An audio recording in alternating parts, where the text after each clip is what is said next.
Hey guys, it's Mrs. Hubert, and this is the Why World History lesson. And this is one of the most important days of class. If you're watching this, you were probably absent.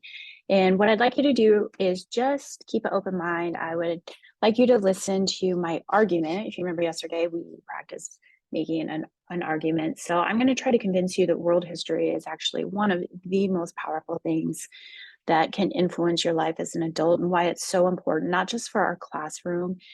I think world history, sometimes people just think like, I don't know if it's really important, especially as an American, but I'm going to try to convince you today why it's actually super vital for you as a person and also for America as a nation. So your job is to follow along, take notes. I'm going to ask you to reflect on my reasoning. So all the detailed explanations, you do not need to take notes on that, but I'm going to go through a claim in about 7 to 8 points of reasoning. So you should end up with 7 to 8 bullet points. Feel free to pause, stop, and go back. And then you do have an assignment to reflect on those, and you'll do that in the Google Doc. So here we go. I'm going to share my screen with y'all.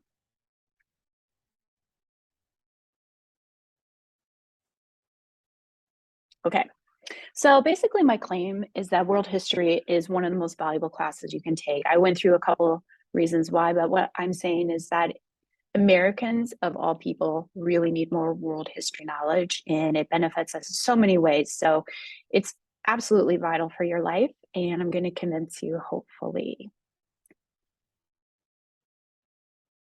Okay, point number one is contextualization and context. You can abbreviate just context. So if I were taking notes right now, I'd have bullet point context. So contextualization, the skill that we can continue to do in world history, is something that you may not have been encouraged to do.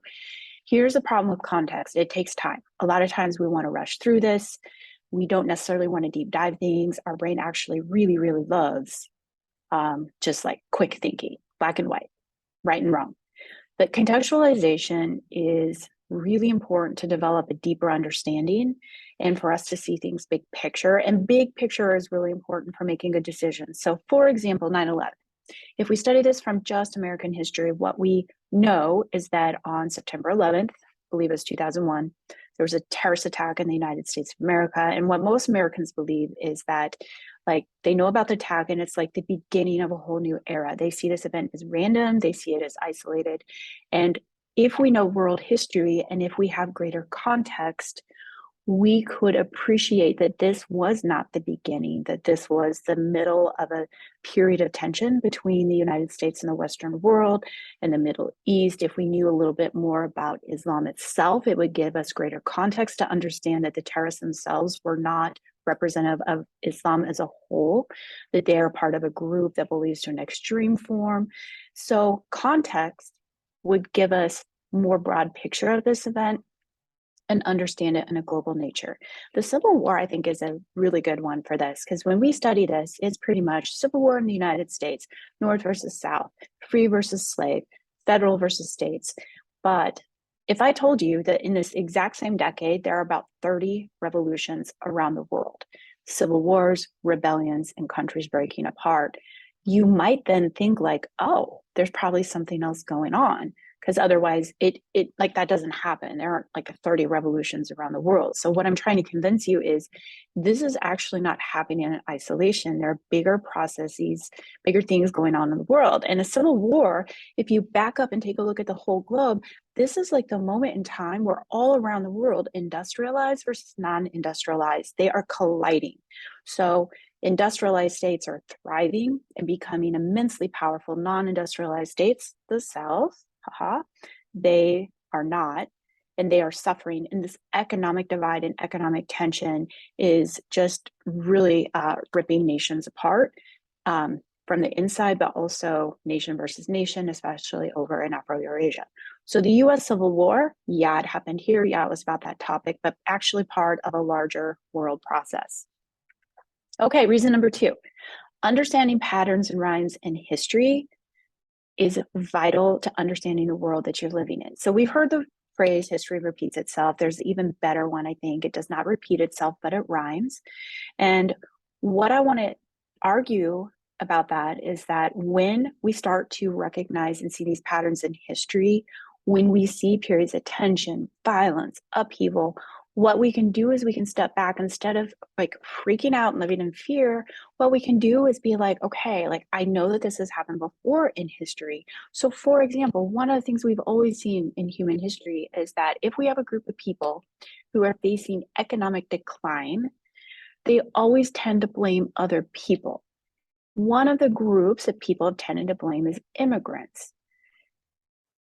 I can give you several examples in history, and they are not in the same decade of where this process has played out. And so, my point of bringing this one up is that if you know that then, and if you were thinking about some of the anti immigration sentiment that has been involved in American politics in the last 10 years, we would understand we are going through a technology and economic upheaval in the United States where jobs are shifting and people are being fearful of their wages.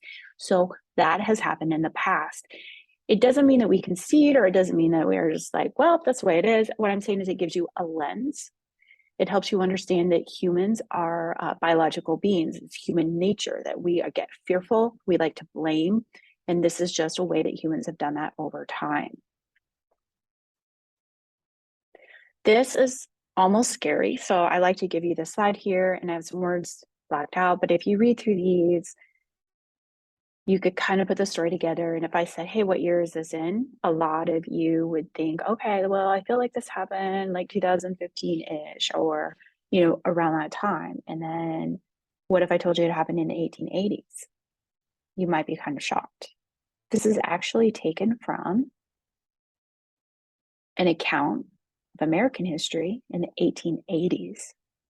And in this case, it was new settlers in US territories and low-wage workers who were fearful of Chinese immigrants who were starting to migrate into towns after working on the railroads.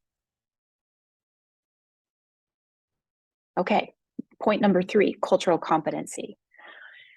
Cultural competency is when you have a level of understanding about other cultures that makes you competent enough to dialogue with them and also to understand different perspectives. And this is different, so don't get this wrong.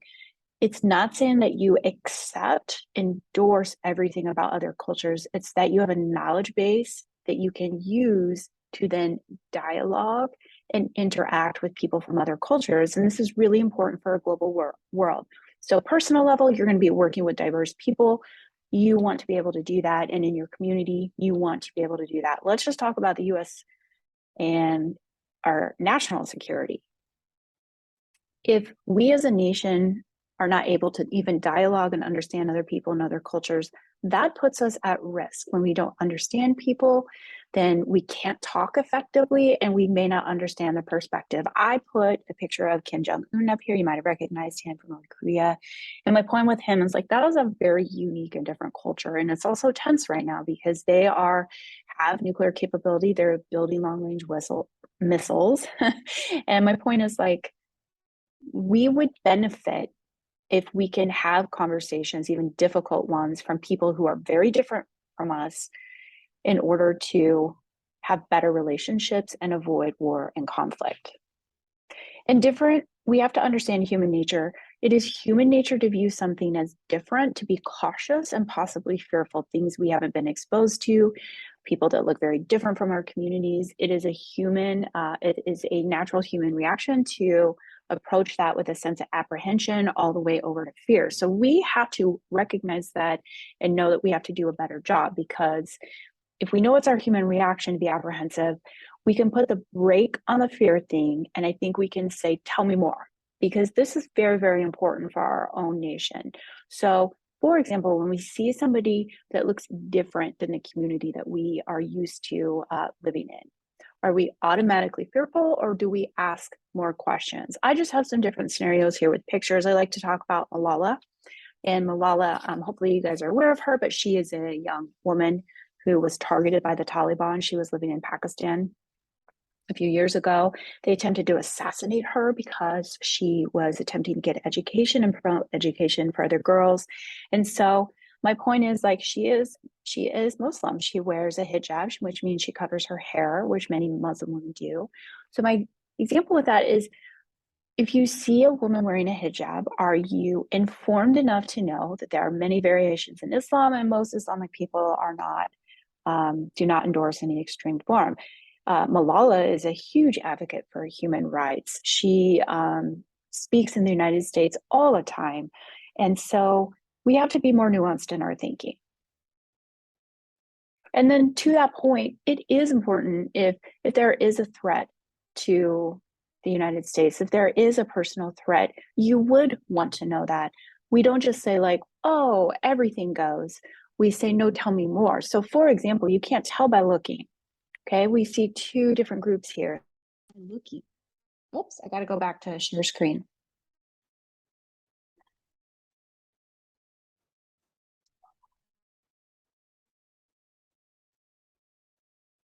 Okay,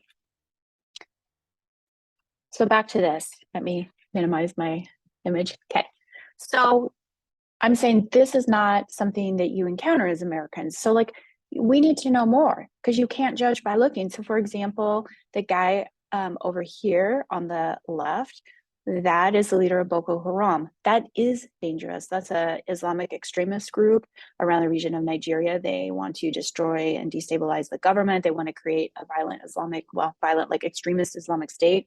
They enforce Islamic law and very extreme measures. On the right, you see PKK fighters. Those are Kurds that are living in northern Iraq. They are not dangerous. They were one of our greatest and best allies in the war against ISIS.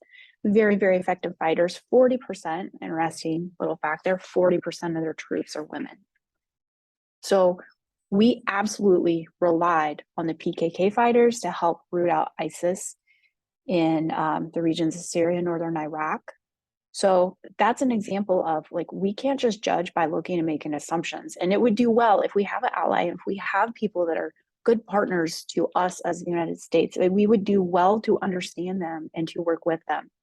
Number four, my point number four, in world history, we are going to learn the skill of how to more critically evaluate evidence and sources. This is huge in the world that you live in.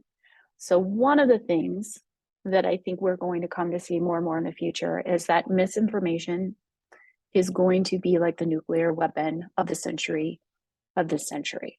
This is the weapon that countries have used and will continue to use to destabilize other states. Case in point, we already saw this in our own state with the interference of Russia in the presidential election. Russia trying to spread misinformation. And if you actually follow that closely, you would know it was not just on one side, it was on both sides, with the ultimate goal of disrupting and creating division within American society to the point where our government doesn't function. So let's hope that we can get smarter than the Russian hacks out there.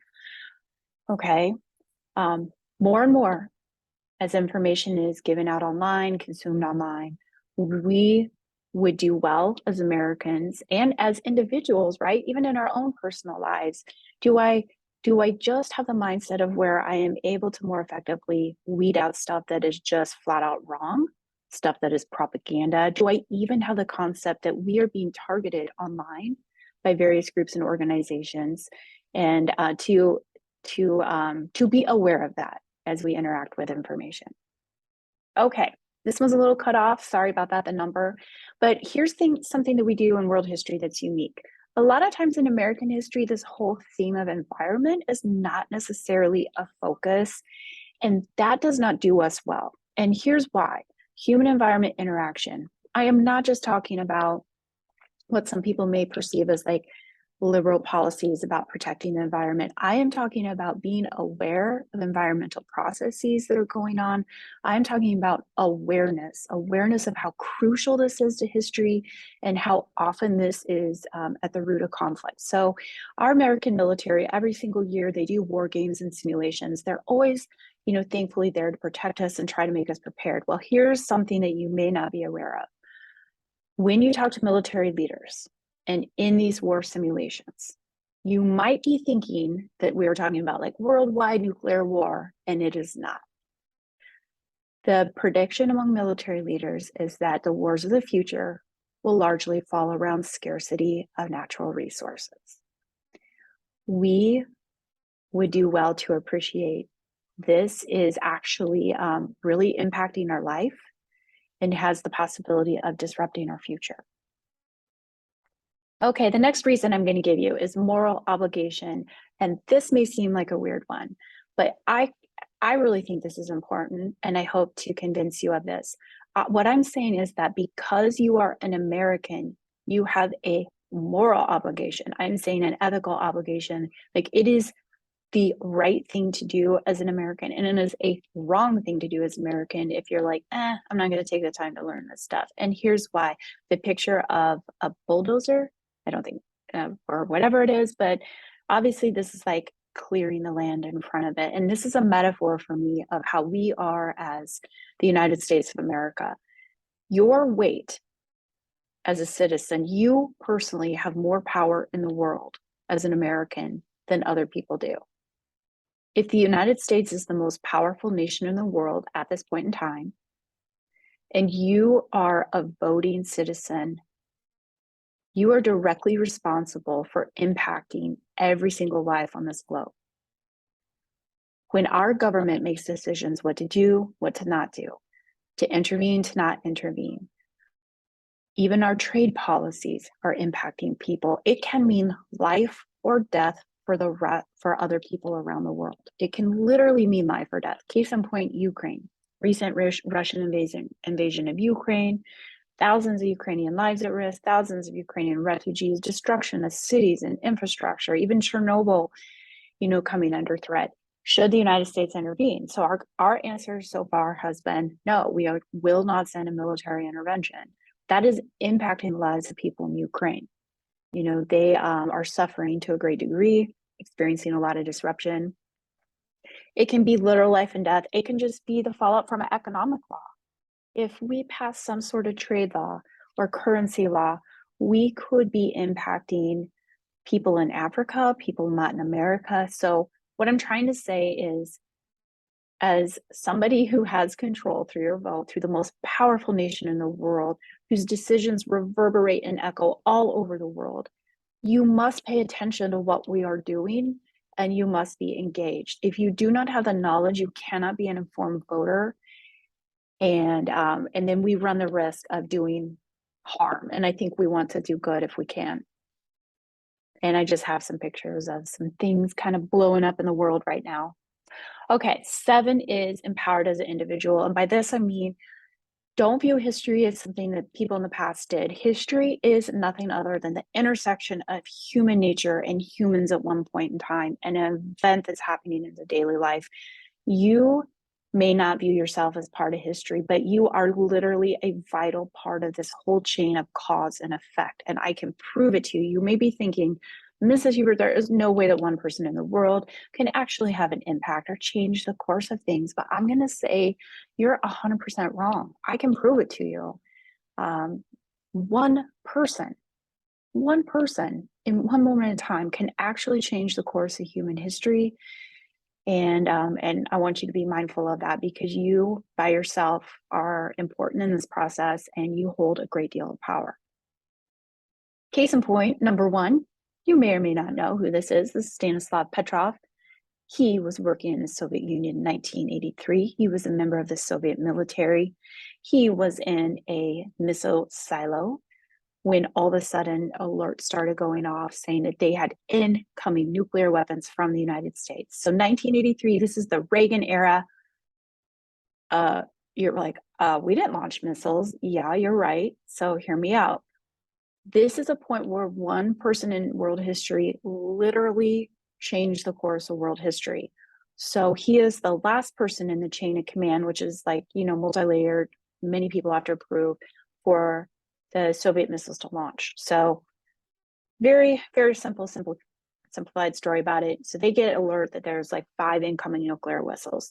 It goes through several layers of verification. It is down to him in his mind. He is processing all this information. So, from his account, he says something to the effect of from what we studied, the American account would be an all-out attack. So I thought 5 missiles was weird.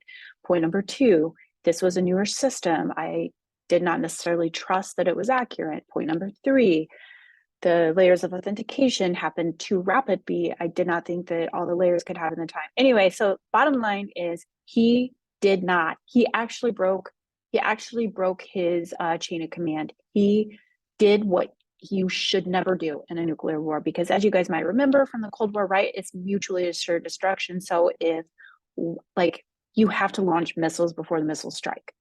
So essentially, he is saying, I'm going to critically think about this. I'm not going to do it, but he is 100% putting the Soviet Union at risk, because if those actually were missiles, that's going to be bad for them, right? So he chose not to launch, save the world from nuclear war. I would say that's a pretty big impact of just one person, one moment in time. No way he got up that day and was like, I'm going to change world history, right? He's just one person doing what he could do in time. Martin Luther King Jr., amazing impact on the United States and the world. Much more work to do, but nonetheless, do you speak? Do you not speak? Do you march? Do you not march? Can you create ideas and words that inspire people to do better? You know, he had a massive impact.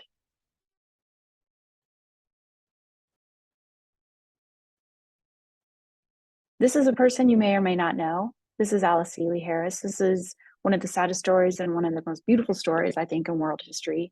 This is an example of a woman in history, and to the world that she was living in the very early 1900s. I think it was like 1903-ish, around there. She is the wife of a missionary. She is living in Africa. Her job was to be a wife. She had a camera. She was helping, with her missionary work, but pretty much that's it. That's a pretty limited role for her.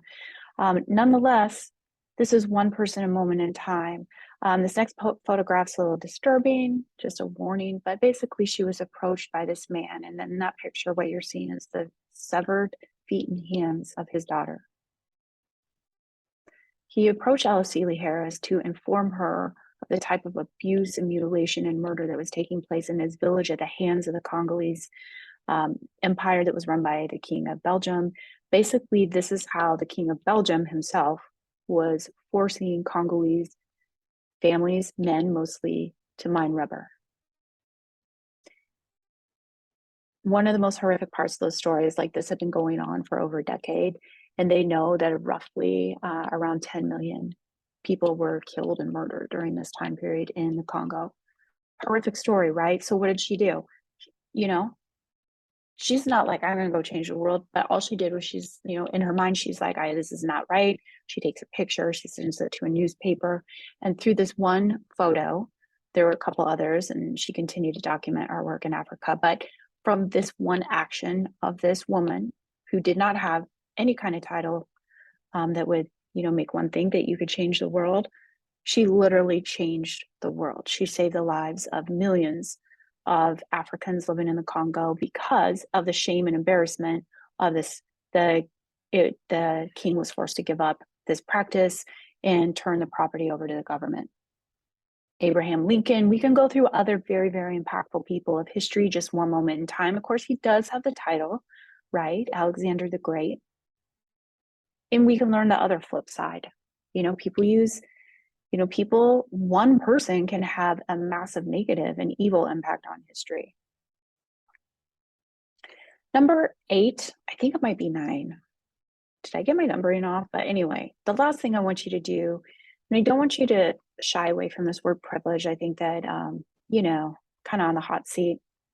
Why does it keep stop screen sharing? Give me a second here. Okay. Let's step away from, how it's used in American politics. I want to talk to you about the privilege of having an education. I know that you guys, in the end, you probably do appreciate the fact that you're getting an education. Although when you wake up in the morning, though, you're not mostly like, oh, what a privilege to go to school today. But I want you to be mindful as we go through this class that just the fact that you are able to go to school and get an education, you are incredibly privileged in this world. Not all kids in this world have the opportunity to go to school to learn, and for free. I mean, obviously it's paid by taxes and your parents are paying those taxes, but many, many children around this world, they don't even have the opportunity to do this. It's a rare privilege that you are receiving the type of education that you are, that you're sitting in a building with plumbing, with air conditioning, you have computers, you have internet, you have friends, you have safety. you know, there's so many kids in this world that don't have that. So as we go through the year, and if, there's a little time that gets tough, or maybe you're not feeling quite as motivated, that's totally normal. But let's just be reminded of the actual privilege it is to enter this world as an educated person, to make a good living, and to have knowledge that we can make this world a better place, both here in the United States and abroad. So, with that, I have gone through all the reasons why I think world history is not a random thing, but is actually incredibly important for you. It's incredibly important for our nation as a whole. And you guys are going to be voting. I know you don't think about that, but you will be voting. And we are going to need you. We are going to need you as adults to do better and to think more carefully about the issues at hand. So I hope that some of that resonated with you. You do have an assignment waiting for you in Google Classroom just to reflect on a few of these points and to see if there are any that compel you just a little bit, that world history is not useless in the world, that in fact is actually one of the most vital and important things you could study at this point in your life.